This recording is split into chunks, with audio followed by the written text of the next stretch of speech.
Hey guys, good morning everyone. Welcome to my new vlog. আজকে গণেশ পুজো, সবাইকে গণেশ চতুর্থীর অনেক অনেক শুভেচ্ছা, ভালোবাসা। সবাই খুব আনন্দ করে গণেশ পুজোতে। আর আজকের এই ভিডিওটা চলছে আমাদের বাড়িতে গণেশ পুজো, গণেশ ঠাকুর নিয়ে এসেছি। গণেশ ঠাকুর মানে আমার মেয়ে খুব গণেশ দাদাকে খুব ভালোবাসে, তো সেই জন্য আমাদের সিংহাসনে ছোট একটা গণেশ ঠাকুর বসাবো। তো চলো দেখতে থাকো, আমি নিজের মতো করে একটু ছোট করে কিছু একটা করব, ঠাকুরকে একটুখানি প্রসাদ দেবো আর গণেশকে একটু প্রতিষ্ঠা করবো আজকে। সাদা কড়ির বাটিতে হ্যাঁ দেওয়া যাবে। হ্যাঁ কি পায়েস হচ্ছে? হ্যাঁ, কড়ির বাটি একটা বার করে দাও না, আমাদের সেই পাওনা হবে। তো গাইস এখন ঠাকুরের পায়েস চলছে গণেশের। বাহ। ओम गण गणपताय नमः नमः श्री सिद्धि विनायक नमः नमः अष्ट विनायक नमः नमः गणपति बाप्पा मोरिया मंगलमूर्ति मोरिया।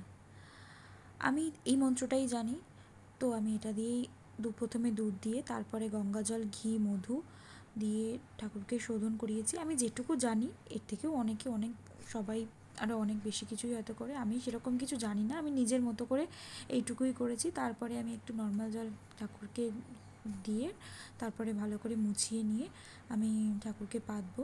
আমার একটা ভুল আজকে হয়েছে, সেটা হচ্ছে আমি ঠাকুরের জন্য একটা খুব সুন্দর হার কিনেছিলাম, সেটা আমি ওপরে নিয়ে গিয়ে আজকে পরাতে ভুলে গেছি। ওটা আমি কালকে পরিয়ে দেবো, ভুলে গেছি আর করা হয়নি।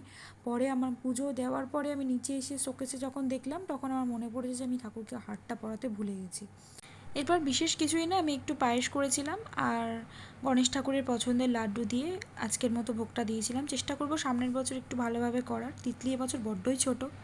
তারপর আমরা সন্ধেবেলা রেডি ফেডি হয়ে একটুখানি গেলাম তিতলির বাবার দোকানের ওখানে, বৈকণ্ঠপুরে। খুব নাম করা এই গণেশ পুজোটা, অনেক বড় করে হয়, দেখো কত লোক হয়েছে।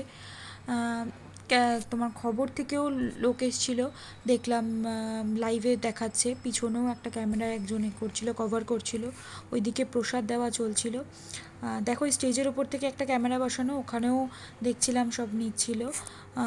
এখানে বড় করে হোম হচ্ছিল, এত ভালো লাগছিল গিয়ে, যে এই যে আমাদের ভেতরে ডাকছে, বলছে আসো এখানে এসে বসো, বারবারই ডাকছে।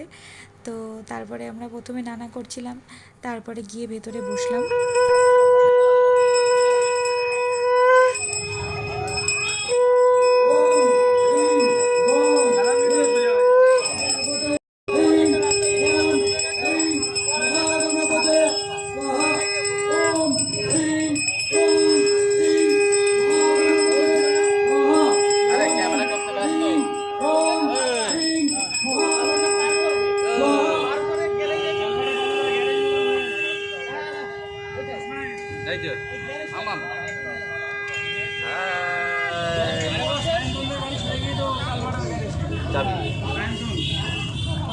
আজ এই গণেশ চতুর্থীতে তোমাদের পুরাণের একটা কাহিনী বলি চলো।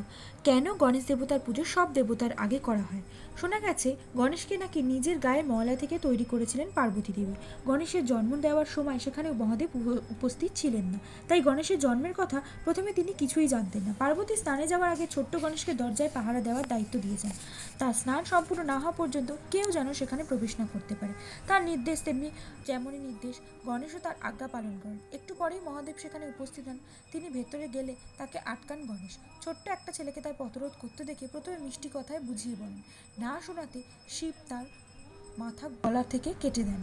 সেই সময় পার্বতী বাইরে এসে এই ঘটনা দেখে মারাত্মক ক্রুদ্ধ হন। গণেশের প্রাণ ফিরিয়ে না দিলে তিনি গোটা বিশ্বব্রহ্মাণ্ড ধ্বংস করে দেবেন বলে জানান। নিজের কাজে অনুতপ্ত শিব তখন তার অনুচরদের বলেন যে উত্তর দিকে মাথা দিয়ে শুয়ে আছে এমন কাউকে দেখলে তার মাথা কেটে নিয়ে আসতে। মহাদেবের অনুচররা উত্তর দিকে মাথা দিয়ে একটি হাতিকে শুয়ে থাকতে দেখে সেই হাতির মাথা কেটে নিয়ে আসে গণেশের শরীরে, হাতির মাথা লাগিয়ে তার প্রাণ ফিরিয়ে দেন মহাদেব।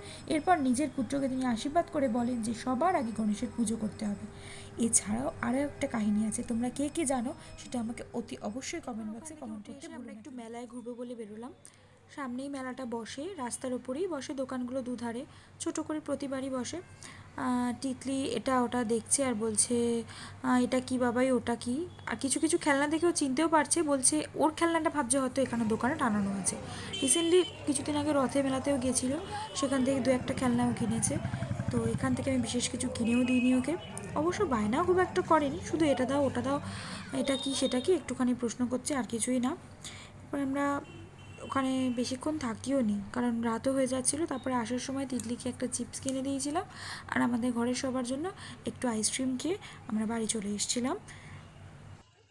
এরপরে আমরা বাড়িতে এসে রাতে ডিনারটা ছোলার ডাল আর লুচি আর পায়েস দিয়ে কমপ্লিট করলাম। আর দুপুরে হয়েছিল বেগুনি, ফ্রাইড রাইস আর আলুর দম, সেটা তোলা হয়নি ফটোতে। তো আমাদের এবার ডিনার কমপ্লিট, তিতলিরও ডিনার কমপ্লিট। এবার আমরা ফ্রেশ হয়ে নিয়ে ঘুমাতে যাব। তো চলো টাটা সবার পক্ষ থেকে। তিতলি টাটা করো। ব্লগটা আমরা এখানেই শেষ করলাম। হ্যাঁ, তো দেখে বলো কেমন হয়েছে, আর পরবর্তী ব্লগের জন্য ওয়েট করো। তো চলো, আর ভিডিওটা ভালো লাগলে অবশ্যই লাইক করে দিও। একদম। আর যারা নতুন দেখছো ভিডিওটা তারা কিন্তু চ্যানেলটাকে সাবস্ক্রাইব করে দিও। হ্যাঁ মা, তুমি একটু বলে দাও, সাবস্ক্রাইব করে লাইক করে দাও। চলো টাটা। চলো টাটা।